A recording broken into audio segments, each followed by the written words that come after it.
amigos, my name is Via and welcome to La Carnival Novella. Today is June 3rd and I've got updates as well as a little bit of a gushing rant, at the end. So be prepared for spoilers. Anyway, onto the video. So the first update is that my trilogy has finally gotten a name. It's called the Xerxes Trilogy. I've finally finished the first chapter. The second chapter I'm almost done. And the third chapter is in the works in the outline. Specifically, that it's gonna be the introduction to Najin, Shokri Najin. And I'm excited because I love Najin. She's my favorite character as a whole because she's a girl boss. So there's that. And not to mention, she shows that you can own your gender. You can own who you are, your own beauty, your own feminine beauty. And she's flirty and chill, and she loves pushing people's buttons. And due to reasons, she doesn't like men for very justifiable reasons, to be honest. What else? I can't think of anything else. Yeah, that's it for an update. But now, on to what I wanted to gush about. I've actually been planning on doing this video for a while, and it's basically a rewrite kind of thing, where I'm studying the book series that I used to love. Like, it was the introduction to reading, into loving reading. I used to hate it as a kid, specifically so much so that I despised the activity as a whole. Like, I literally despised it. I didn't want to pick up a book. I would cry when my mom forced me to read. I would literally cry. That's how bad I hated reading. Now I love reading so much so that my mom tells me to stop reading. But yeah. So the series that I'm talking about is The Mortal Instruments. I used to love it in I think I was 14. I was 14 when I picked up the series, I think. Maybe 15. And I've been so in love with the series back then that I didn't find any faults. But now that I'm looking at it again, I see a lot of faults. And so I'm starting with, what can we do to improve it? I think start with Alec. We could have had him as the main protagonist because he goes through the most change. I mean, we have the fact that he's standing up to his parents. He's putting his foot down. When he wants something, he's gonna nope, this is my life. I'm gonna be happy. You can either be accepting of that or not. It's this is my life. So he's putting the foot down, and I love it. And not to mention, we have the whole relationship between siblings. It's basically saying, oh, what would have Harry Potter been like if we had Ron Weasley as the main protagonist? I mean, Ron Weasley has so many siblings. That would be interesting because you have a weird house that's compact. He's a street know-it-all, I guess. He knows what's in the normal everyday life spells and everything that's going on. He knows that he's been in the world, he's been growing up in the culture of the wizarding world. That would have been a whole other story because there's a big difference, and his family has been affected by the war as well. So there's still the conflicts of death, and not to mention, it would have been one of those stories where instead of being through the story, it would have still had the chosen one, but we would have seen the chosen one through an outside perspective. So that's gonna be a whole other thing. That would have been interesting, no? As much as it would have been upsetting, we wouldn't have been able to sympathize with Harry as much, But it would have still been a good book. I can only imagine what that would have been like. But yeah, this is what if the Mortal Instruments has been told through the perspective of Alec Lightwood. He's the eldest child of 3 siblings. He has a younger brother named Max and a younger sister named Isabella. She's same age as Clary, I think. Maybe 17. Maybe 16? Not sure, but he's also very a stickler for the rules. So you have that, and then you have Jace like not Jace like what Jace Whalen, who's impulsive and doesn't think before acting, and he does everything by his own rules. He doesn't listen to the rules of the books. Alec does. He's by the book kind of person, and he's very strict. He's like not very very strict, but you get what I mean. He's like a general. So, and not to mention, he used to not see downworlders as individuals. Like he did not like them. He was like apathetic to them. But by the end of the series, he's engaged to Magnus. Like, that's a whole flip on the book. It's like, no, it's not just, oh, I like them now. They're nice individuals. No, I'm in love with them. It's that big of a change. It's like, and not to mention, you have the delicious gayness in you'll be seeing on the upfront of the gayness in the Mortal Instruments. It wouldn't just be like it wouldn't just be jumping with like between Clary and everything. Like we could have taken a break in the books, like jumping. Like if we really need to see what was happening when Alec was at the was swap places with Jace, I guess, to be at Magnus' place while Jace and Clary and everyone else did something else. We could have sticked around with we could have sticked around with Magnus and everyone else, or we could have gone to Clary and Jace. If it was that important to see what they were doing, then we could have done that, and then jump back to Magnus and Alec.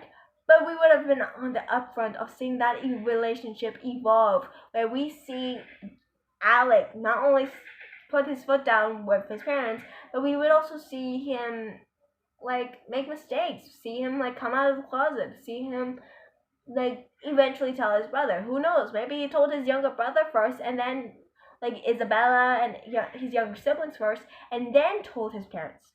Or he could have been holding off on that. Maybe there's a whole line of possibilities it could have gone. And I haven't read the series in a while since I've been a little bit peeved by it, and not to mention I plan on focusing on the His Dark Materials series. But yeah, that would have been so much more interesting if we followed Alec. Not to mention, we would have seen why he hated Clary so much. She was an unknown. She was eventually, when they find out about her being Valentine's daughter, that tension rises within Alec, because that's, oh, this is this terrorist child. So naturally he's freaked out, and there's so many other things that goes on with that within the books, so we would be going through all of that. Not to mention when he makes the mistakes. We have the breakup scene. The breakup, you have the pining and jealousy and the annoyance that goes on when he realizes that Clary and Jace, there's something going on there, and he doesn't like it, and he's in love with his parabatai. We all know that Alec is in love with Jace. We all know that. So the fact that he's in love with him is even more forbidden, because of the fact that they're parabatai. And you're not allowed to actually be in love with your parabatai. You're not allowed to have a romantic relationship with them. It's forbidden due to the sheer fact that if something bad happens between the parabatai, it's really painful. It's the equivalent of betrayal between Luke and Valentine, who were parabatai. So that would have been painful if you were in love and it was there were a breakup, and it would have been a mess. Relationships are messy. Parabatais, on the other hand, is not that messy. It would have been just buddies. We're buddies. We can know what the other person is thinking. We know how the other person would react. We know this. While relationships is a whole messy ball of yarn. It's a tangled mess. It's beautiful. It's messy. It's everything. So naturally, there would be little kinks, little bumps in the road eventually, and it's like that's what happened between Magnus and Alec. There was a bump in the road. The specific fact that Alec knew what would happen in the future. Magnus was immortal. Like he, well, he was not immortal where he cannot die if you like stab him or anything. He still would witness Alec old age while he remained the same physical appearance throughout his life. While Alec would grow gray hairs and grow in wrinkles and his bones would begin to weaken and stuff. Magnus would still remain healthy. He would not age a day. He hasn't aged for centuries. He would remain the same, while Alec would die and leave him behind. Yeah, they had their kids. They had their kids that would definitely motivate. Yeah, they have their kids that would definitely motivate Magnus to continue living. But there's a lot of stuff that happened. Not to mention, his job as a shadow hunter is dangerous. It's an ongoing job, so he can die the next day, or the next, or the next. So that's a somber thing. It's a very humbling thing, and so naturally he's like, oh no, what do I do? So we have all of that, and we could have the drama with Jason, Clary, and Sebastian in the background, and it will still work. And not to mention, it would have made the whole mystery of what happened at the lake even better. Because we know what happened at the lake. In Valentine kills Jace to summon an angel who didn't listen to Valentine but listened to Clary, so who asks him to bring Jace back. And that succeeds. Jace comes back. But how the parasite bond works is that there's a rune for it, and when one parasite dies, it fades, and you feel the pain. So imagine what that would have been like if we read that. We read what happened when Jace dies. Alec feels this gut-wrenching pain. It's throbbing, it's burning in his arm, and he screams in howls in pain. It's like when he looks down and sees it's gone. The mark has faded, and he lets out another gut-wrenching scream of pain, of anguish, of mourning. That would have been amazing, because then we would feel how bad it is, and we know the bond between Jace and Alec, and Jace is an important figure to him.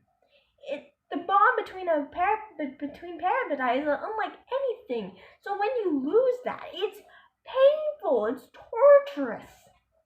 So it would have made it so much more better. And when when Jace comes back to life, and it's like, how did that happen? It's a miracle. It's like, and he's not gonna like question it because his parasite is back. Like he would like be wondering, but it would cross his mind, but he wouldn't think too deeply on it, and he would just like embrace. He was like, that my parasite is alive. The man who I thought died is alive. That would have been amazing. And then to later reveal what happened at the lake. We don't learn about what, like, Clary and everyone else. Clary and Jace don't reveal what happened at the lake until I think the second book, like the book after City of Glass, which is the fourth book. We don't learn that, like, that Clary made, like, Alec doesn't learn what happened at the lake until Clary tells him. So that then we can reveal how far the relationship between Clary and Alec has evolved. And it was like amazing. Anyway, time's running out for me. I gotta end this quick. So thank you for watching. Please like and subscribe, and comment down below. I gotta end this quick. So thank you for watching. Bye.